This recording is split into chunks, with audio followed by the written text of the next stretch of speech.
how can we do that in a practical way in the Philippines? So let me toss it to Rosalind. I mean, you actually have to deal with this. What do you see are the biggest problems Yes. you have to deal with? Actually, we have now the Calzada program that's being done in partnership with the DBM. So the intention really is to address the missing middle that the World Bank was actually saying. So yung Calzada, first is we're not just looking at it as an infrastructure program.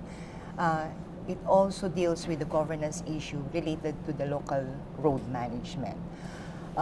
While we acknowledge that there is a need to address the physical, the gaps in the physical, equally important is also to address the gaps in governance. So the DILG, the DBM kasi is the one responsible in providing giving the money for the physical part.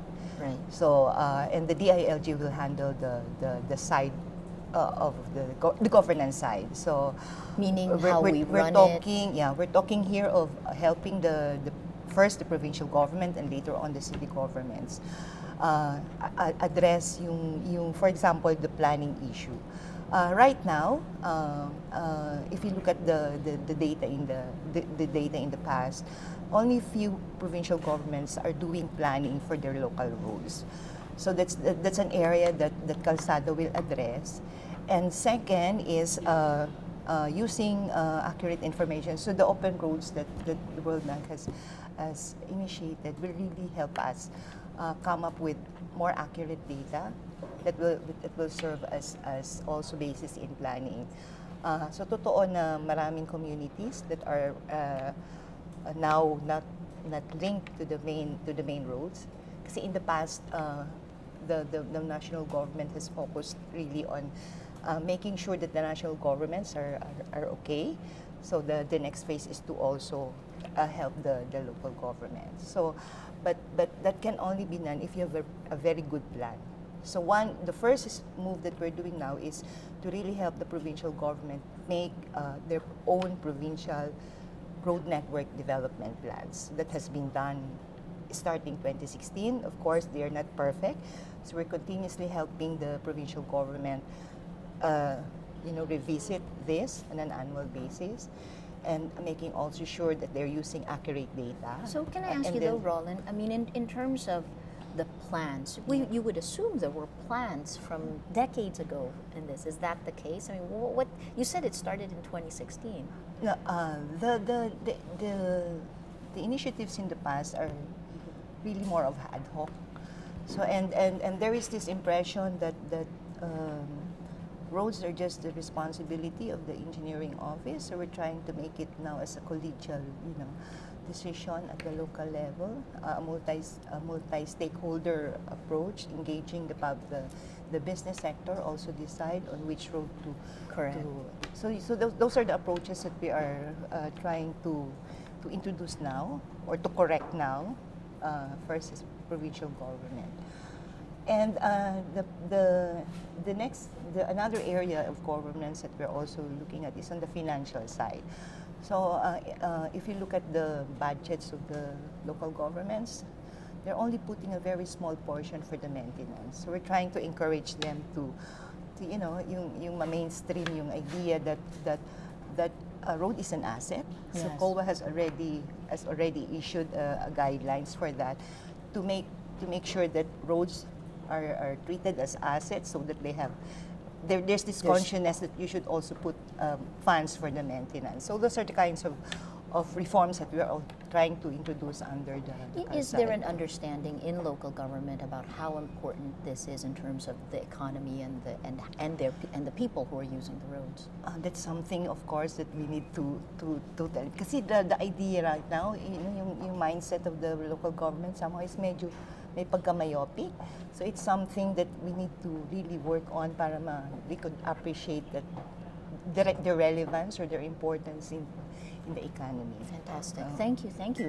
I know we'll talk about that more. Mike, let me ask you, jumping off of a myopic idea of local governance, I mean, how can COA help prevent patronage politics, roads going to where they don't necessarily need to go because the official has a vested interest. Well, that's really part of the audit process. Of course, now we do post-audit, and there are reasons why it's done post-audit basis. But if we're able to come up with the results of the post-audit, this is meant to discourage that type of behavior.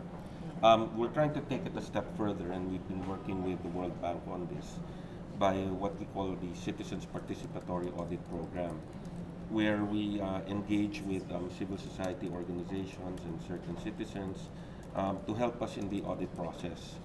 So what we do is, for example, we've done this for a lot of farm-to-market roads.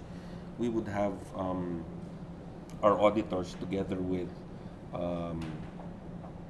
civil society organizations and sometimes some members of the academe in some cases actually do physical measurements of the road in terms of length, width, depth, and they now compare this to the specifications that were provided when the roads were bid out. So some of the findings that you will see and that I can confirm, sometimes the road is short. Yes. You know, sometimes it's not wide enough. Okay, Yes. those are common things that are seen. Sometimes there's a question as to where it's leading to.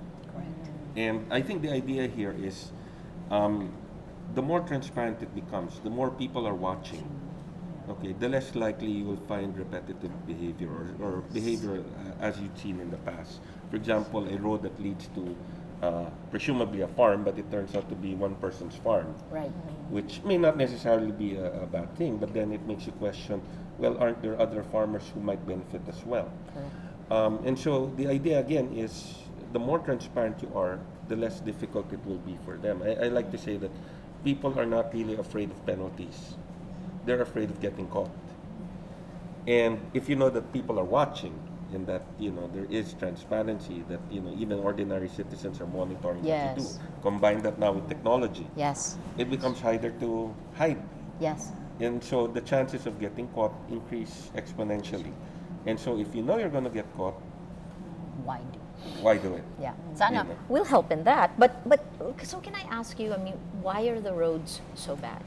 I know you've just taken over COA this year, but you know, how did we get to where we are? And I want to go. We'll go back to competence issues of governance. Why Well, roads are so fundamental? Well, you go back maybe several decades ago, and in fact, just to give you an example, about 18 years ago, there was this book that came out, Pork and Other Perks. I think it was written by Earl Pareño, if I'm not Yes. mistaken. And he detailed some examples there where the kickbacks on the road itself sometimes reach as high as 40%. Correct. And so you can imagine what kind of work is done, the quality of the work done, if you know they only spend 60% on it, and you have to account for the profit margin of the contractor. Right. So they might be spending only 40% of the actual budget for that project on the road. And so you hear stories like, when the inspector would leave, they'd remove the metal rebars Yes. and transfer it. So that's why you had poor quality roads then. Yes. Nowadays, of course, I think on the DPWH level, they've done a very good job. If you go around the country and you look at the national road network, and I've actually done that. I've gone through several areas where we've taken a road trip for 4 or 5 hours, and you can see that the quality, I think, is a lot better. So than it let used me to just be. tell me if my understanding of this is correct, right? So you're saying at the beginning it was kickback, so corruption, the Mhm. level of corruption extremely high, and then Yes. starting in 2010, I think, right? DPWD came in and tried to revamp the bidding process, and actually was hit for making the growth rate go Yes. so low, right? So you're saying they succeeded in. Is that correct? Yeah, I think there's a measure of success there. But in the start, I think the reason why there was slow spending, my understanding, because I was not in government yet at Yes. the time, was that they were cleaning house. yes, that's what they said for the low And growth I rate. think it was in 2011 that they had to ramp up Okay. spending on infrastructure. Right, right. But at least 2011, from 2012. anecdotal evidence, going around at least the national roads that I've gone through, and I've gone through the one in the Samar Leyte area, I've gone through Mindanao as well. And you talk to the people there, and they're usually proud of the roads. You know, Yes. our roads are better now. Now, I can't make a conclusion though nationwide. But can I ask Yeah, you at then? this So point. this goes back to COA and heading COA. So you talked about corruption. I mean, how would you gauge the level of corruption today? Okay. You know, it's a difficult question, mainly because a lot of the corruption that comes out nowadays that you see in the papers, that you see in some of the reports, date back. Yes. So it's difficult to make an assessment on whether people are more corrupt today than before or there's less corruption today. I'd like to think there's a little less corruption due to a number of factors. Number one is you have a regime of transparency that, you know, is well, at least at the top level, they're quite serious about it. Number two, you have citizens who are more engaged. And what do you owe that to? Technology. Social media, the phones have cameras, and people are more aware of what's going on. And because you have a regime of transparency, more people are willing to complain. Yes. Because there's an expectation that something might actually happen. Yes. And so with a combination of that, you know, all these things now start coming out. I mean, if we talk about PDAF briefly, Yes. I mean, Correct. PDAF used to be what, Country Side Development Fund and so on. Yes, It yes. had many incarnations. It was there. It was legitimized 3 times by the Supreme Court, you know. But some of the projects that were ongoing there, and you know, when did it explode in media? 2013, Yes. when you had Napoles Yes. coming out. But Napoles came out, and she was talking, and the transactions that were involved were from 2007 to 2009. So you're actually talking about, well, you know, previous administration.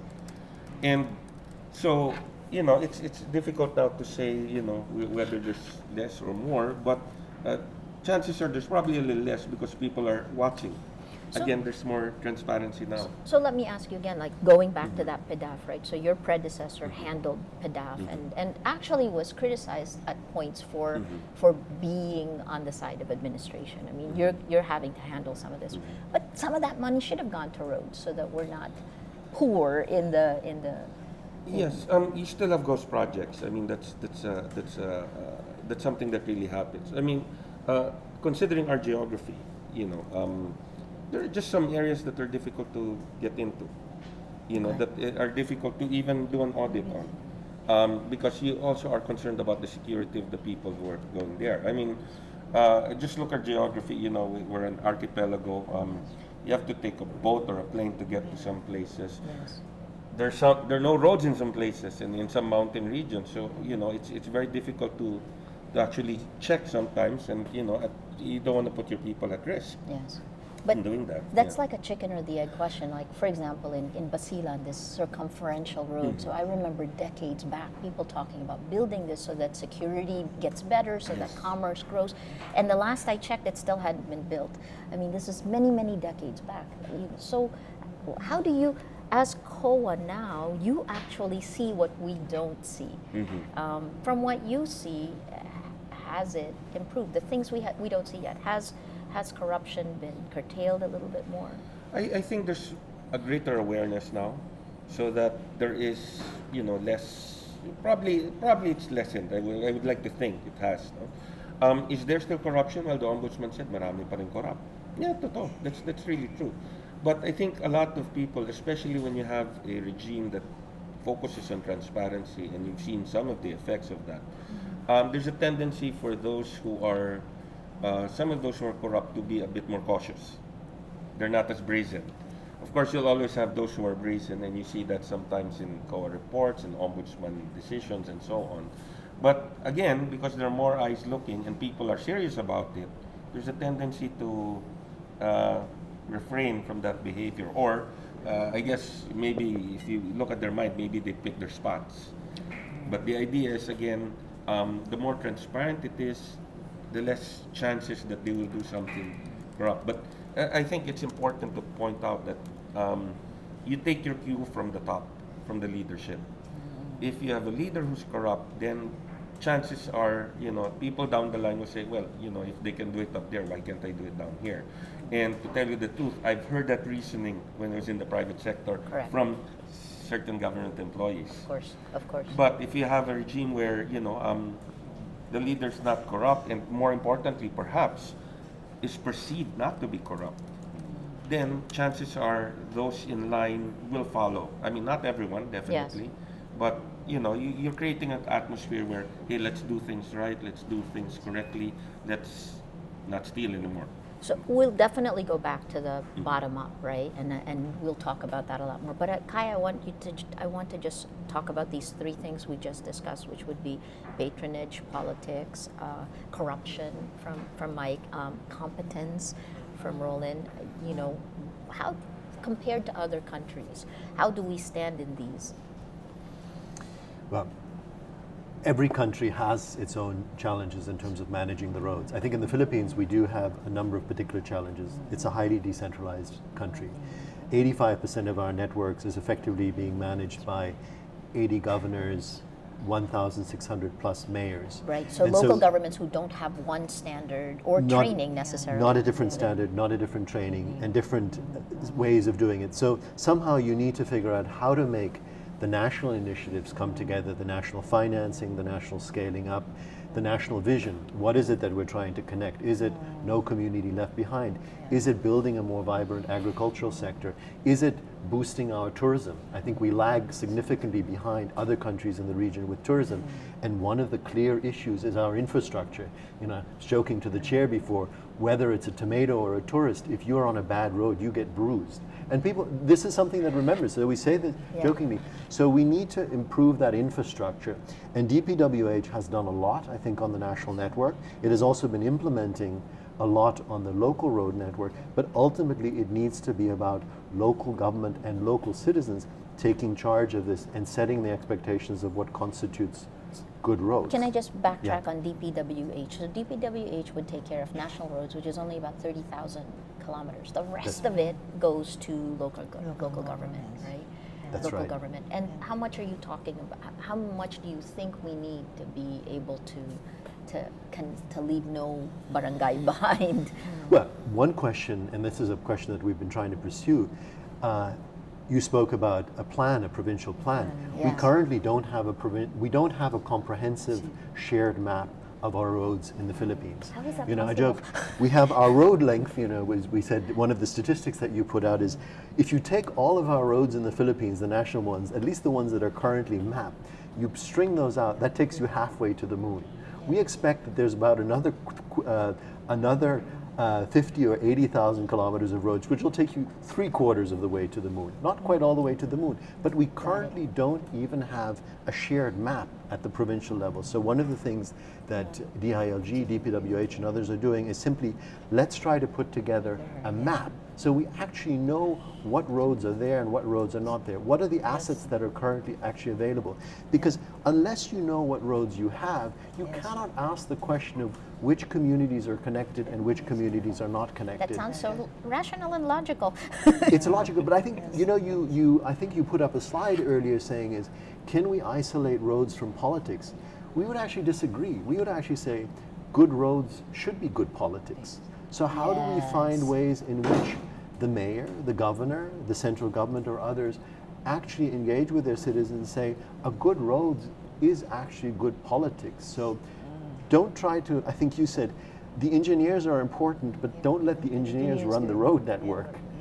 Let the people and the politicians, according to proper standards, manage that. And I think that will get us quite a far way. And other countries have shown this. I think we have a number of countries that have really taken steps forward by, first of all, taking the initiative of getting the proper information and discussing it. And there may be trade-offs in the medium term. For example, not every community, once you've figured out, not every group of 500 people or whatever the standard is, not every tourism destination, not every cropland can be connected overnight by a good concreted road.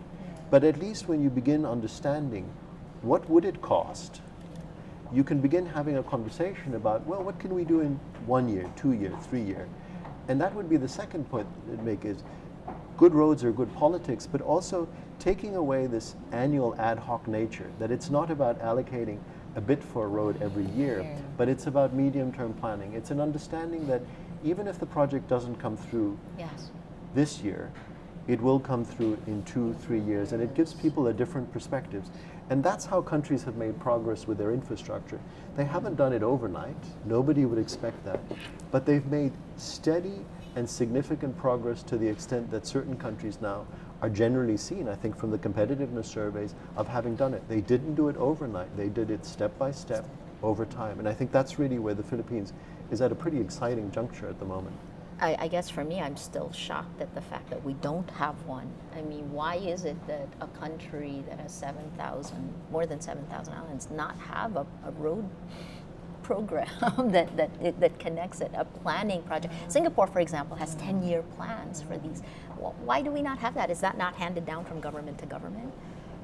I think there was a plan, but I think the issue really is making sure that they are all That they're connected. and Yeah, carried yeah, out, right? yes, Because yes. that again goes to where the patronage. And that's what we're trying to do now under the program, the current program. And how We're would you making sure- assess the Kasi there what are- where you are now? Oh, this is the first year of the national government intervention. In the past, kasi there is this assumption that because of the local government code, the provincial governments and the city governments will be able to really carry out the job.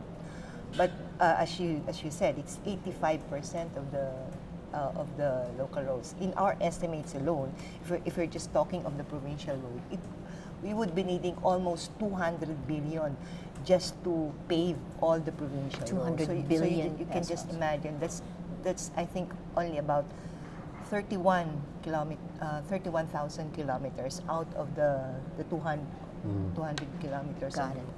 So you can just imagine the resources that you need to really make sure that all of these roads are in a situation or in a condition that they're okay.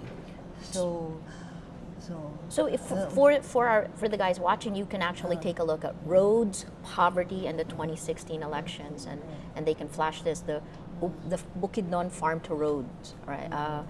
Farm to market roads, and you can take a look at that, and you can kind of see how if you go down to the map. Can we pull that up here?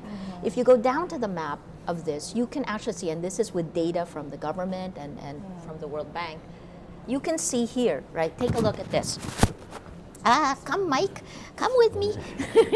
You can actually see how this is smack in the middle, but this one, the one that has red, this one actually is not connected to the national highway. Kai, you know about this one, right? Could you tell us that particular case? Sure. So what you're seeing there, and I think this is sort of the question about what would it cost, what would it take, and how can you have a debate around maps of connecting communities. The census at the moment, the 2010 census, actually asks a very simple question. It says, how far are you from the national highway, and can you access the national highway? So the little red one there, the average of the barangay has said, we don't have any access to the national highway. So you would imagine that that's a pretty remote barangay. But just to make an important point, that data will give you an information about what is the connectivity of barangays, the 42,000 barangays across the Philippines. It tells us a number of very interesting things. For example, as you could expect, that often connectivity of barangays in Mindanao lags the rest of the country. Absolutely, yeah. That information was 6 years ago. I think a lot has happened, and we now have to ask ourselves the questions, how many improvements have been there? But just imagine a barangay, even your own barangay. A barangay may be 10, 20 kilometers in diameter, right? So what does it say if you're asking an average question about a barangay? It doesn't tell you about the actual communities. There may be 4 or 5 communities in a barangay.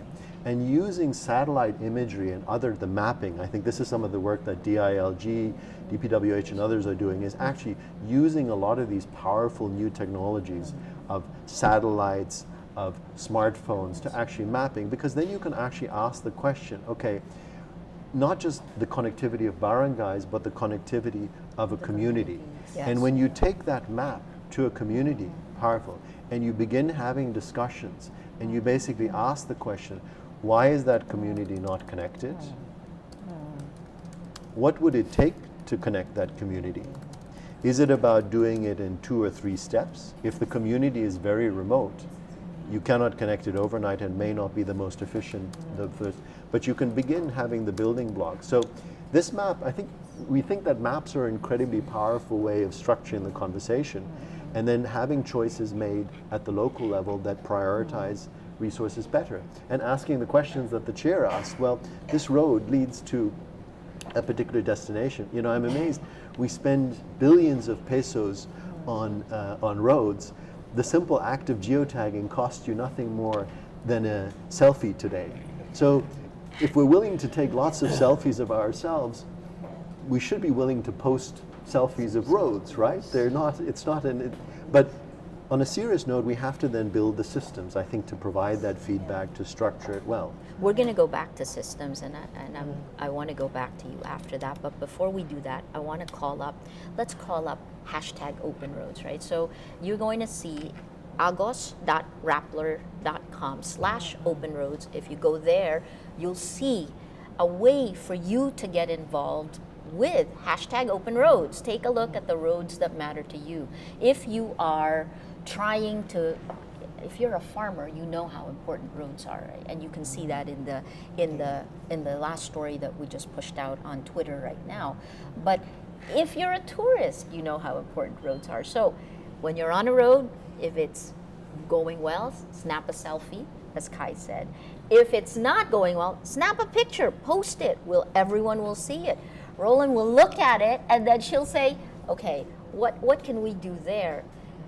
If we get the citizens involved, if we get our communities involved in doing this, what can you do to make sure that the systems are there on the top down? If bottom up comes up and says, here, these are the things we want and we can help you with this, what can you do for them? Well, the data that we can get from that will sure be used in the appropriate or in the proper planning at the local level. There are actually two facilities that can take care of that. The Calzada, which is the bigger program, and the BUB, which also so BUB funds, is bottom-up budgeting. Yes. Right? So this it funds, the BUB funds smaller or the small-scale projects like barangay roads. So there are two ways of doing it. Letting the local government also know that these are concerns that we got, or these are the data that we got from the open roads, and making sure that they are part of the planning that they're doing. So, what can you do to help the new politicians who will be elected? 80,000 of them. How can you create a system that is it 18,000 new posts? Right? We're going to elect them in about a month's time. The DILG has actually a program for the newly elected officials. So you brief them. That's being done that's being handled right now by the local government academy. So we have academy who's handling that. So there's a program really. And that would be part. All the macro and the micro concerns will be discussed in the we call it the NEO, the newly elected official program. And the system that you will give to them, will there already be a plan there, or they're going to be They will making be a plan? asked, to prepare their own plans. Of course, they should be guided by existing laws, by existing. The national government thrust, making sure that they're in sync with what the local government units will be crafting, or the new local officials will be crafting. So we're preparing actually for that, but that's being handled by the academy, the local government Fantastic. academy, and all of us are contributing on what are the areas that we should be focusing on. For example, in our case, we should be briefing the newly elected officials on what are the facilities, what are the opportunities for them to make their priorities to realize their priorities. So most people right now think that the president, the vice president, the senators are extremely important, but the local officials they're equally are critical to their lives, Yes, right? Much more in a. So I guess in terms of I go to Mike. You talked about bottom up, right? So if people get involved, then you got to get involved.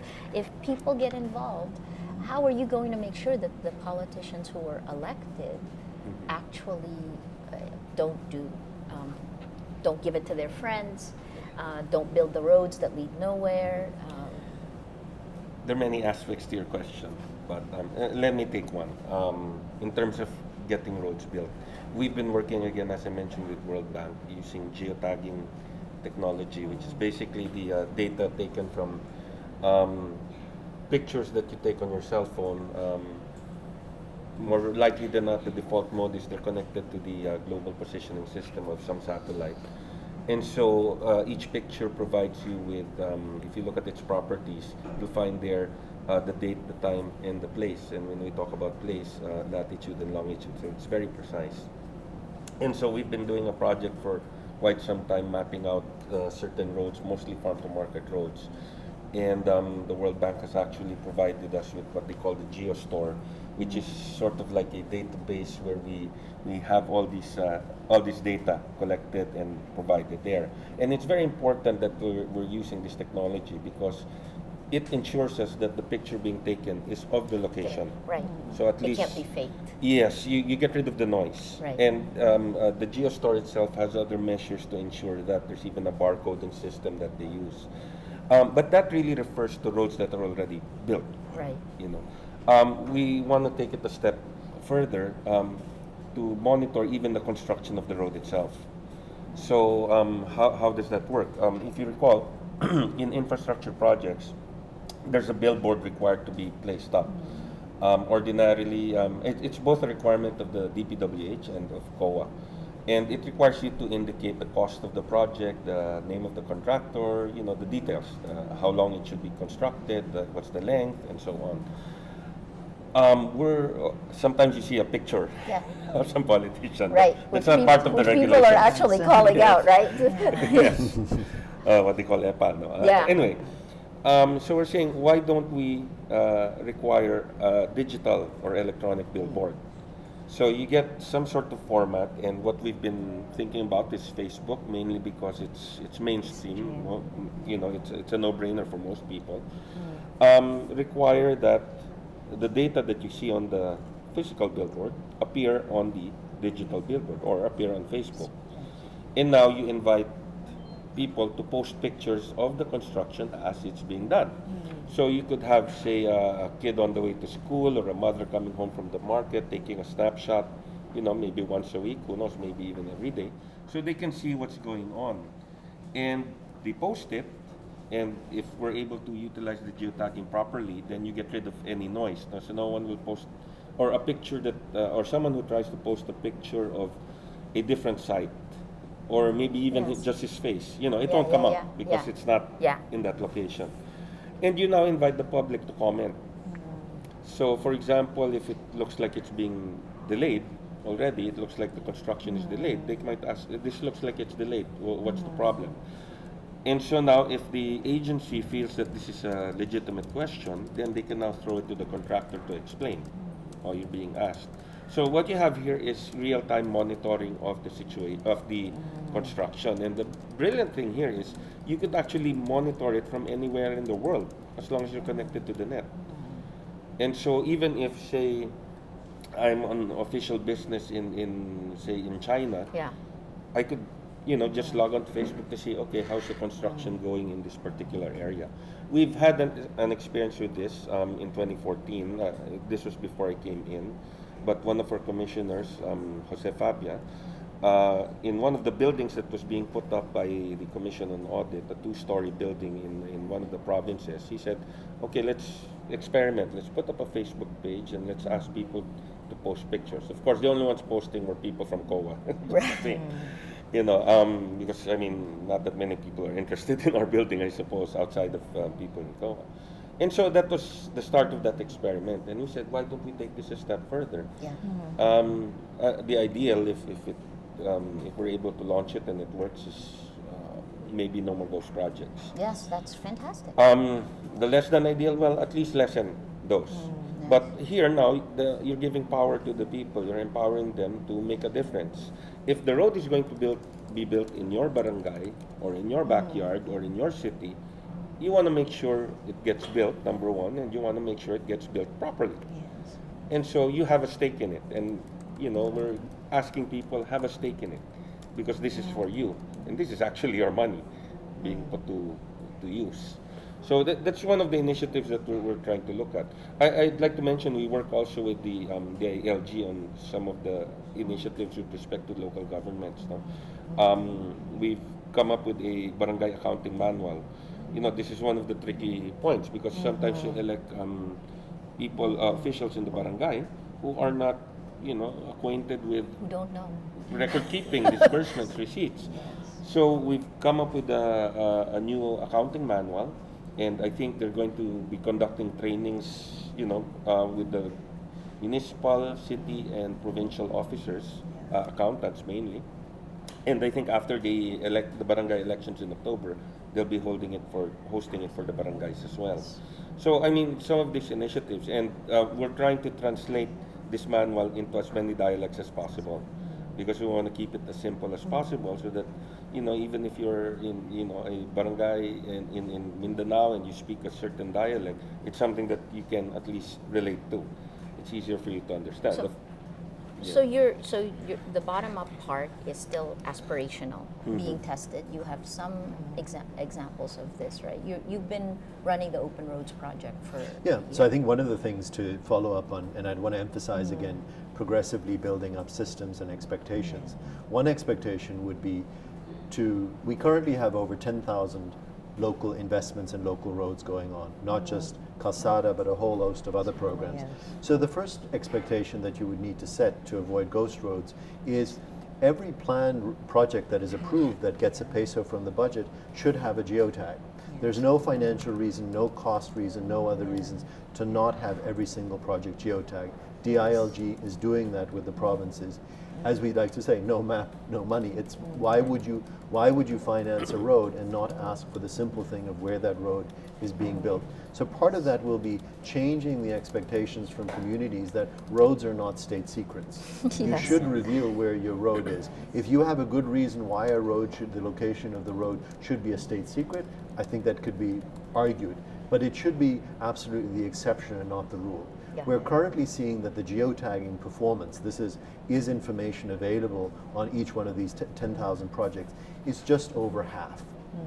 What do you half mean by of- just over half? Half of the 10,000 projects that are being tracked as part of the budget tracking have submitted. I They see. may have existing, but there's no other way to verify it. Okay. Half of the projects currently on openroads.gov.ph have a geotag associated with them. It may be of different quality, but at least it opens the conversation of saying, do we know where these roads are supposed to be? The other half, the conversation really should be, why do these roads not have geotags? Is that should be one. So setting expectations about what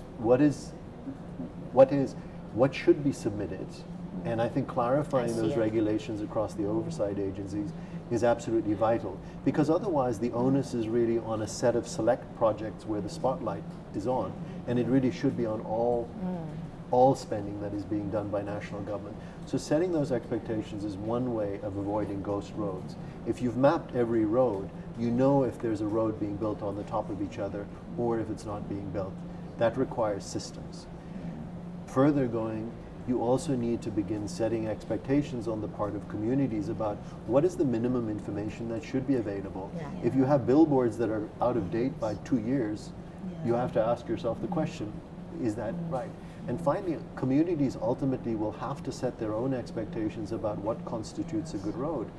And that's a challenge, because if you've been in places where for many years the expectation of a road or even a road was so low in terms of its quality, citizens, farmers, or others, you need to work with them to, in many ways, educate them or make them appreciate what constitutes an acceptable road.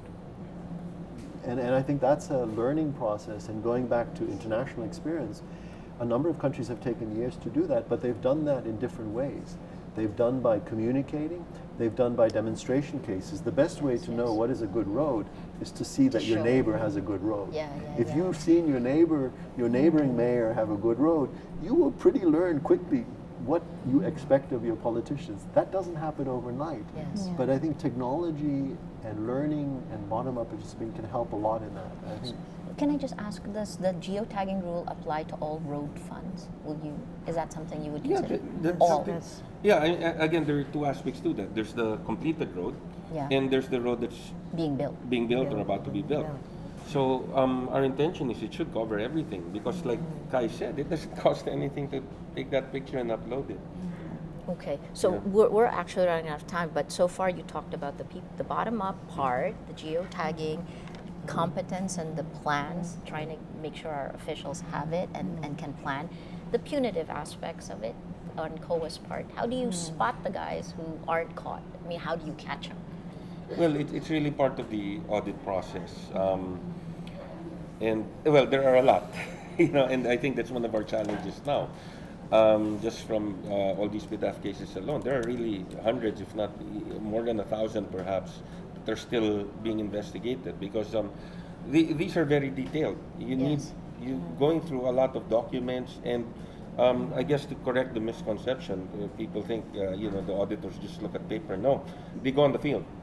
They actually do the verifications. This is how they found out that these NGOs didn't exist because they would visit the NGO's listed office, and it would turn out to be a karinderya, or it would turn out to be someone's home, or someone's apartment, and so there's a lot of legwork that actually goes on apart from poring over documents, and you're looking at transactions that now are happened 9, 8, 7 years ago. Some of them, maybe the originals are not even present anymore. So the officials may have passed away already. So it's quite a challenge. And there's a lot. And this doesn't end with us. Because if there's a finding of fraud, this goes to the ombudsman. Correct. So you can imagine all of these, and we're talking, say we're just talking about a few hundred. You send that to the ombudsman, that's a few hundred cases that she'll have to handle. So it's actually a difficult thing to manage as well. But just the same, that's part of our mandate. If they're out of line, then we proceed. We issue the notice of disallowance or the notice of charge, as the case may be. We hold them accountable, basically. I'm going to just ask you for your last closing statements. I mean, we have people. So aside from openroads.gov.ph now, Rappler is going to also jump in. We think this is important, and we want you to join, and that's part of the map that you're going to see there. I just want to ask you your closing statements. What do you need? What do you want to see happen? Oh, well, probably I can just share some additional insights on what we're doing, because we're not just simply giving money or releasing money to local government or asking DBM to release money. There are certain conditions before we ask DBM to release money to a certain local government unit. And one condition really is making sure that they're able to upload the in the open roads. That's one how do you call that? The information Yes. on those roads that we have funded before. So that's The data available, yes. that's one condition, and there are other conditions that that will really encourage the provincial government to perform better. So hindi siya simpleng pamimigay ng pera lang ng national government sa mga local government para matulungan sila ma-rehabilitate or ma-improve ang kanilang kalsada. There are conditions that are linked to that. And are you going to do stronger due diligence? Yes, on it? in fact, for 2016, there are yet 6 provinces that have to comply with those conditions before we ask DBM to release them. So I think it's really a first step in also making sure that they are, performing. Fantastic. And please, actually, I want you last. Hi. Hi.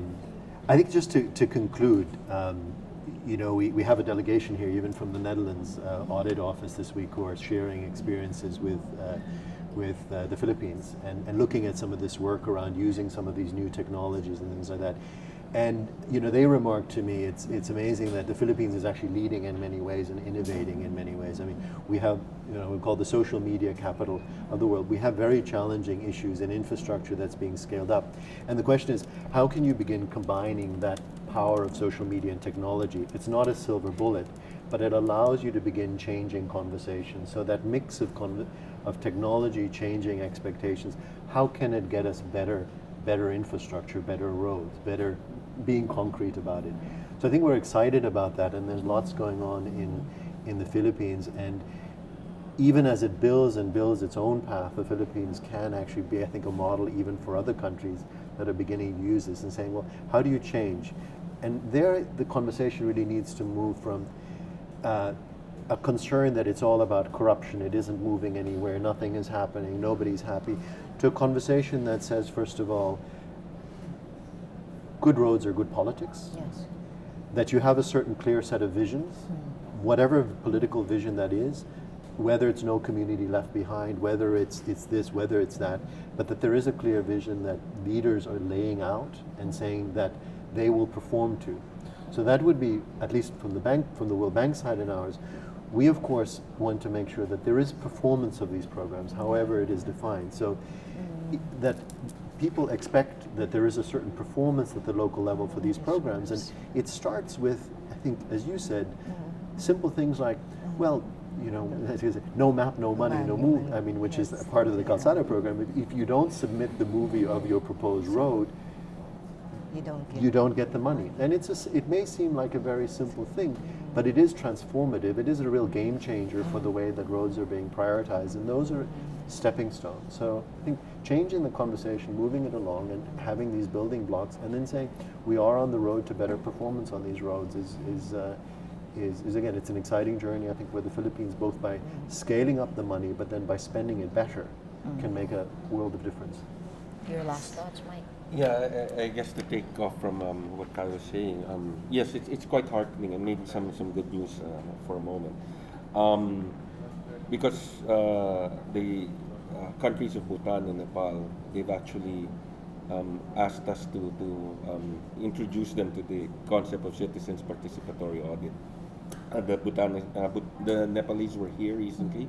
The people from Bhutan, they'll be coming over, I think, in May to learn more about some of the initiatives we're undertaking.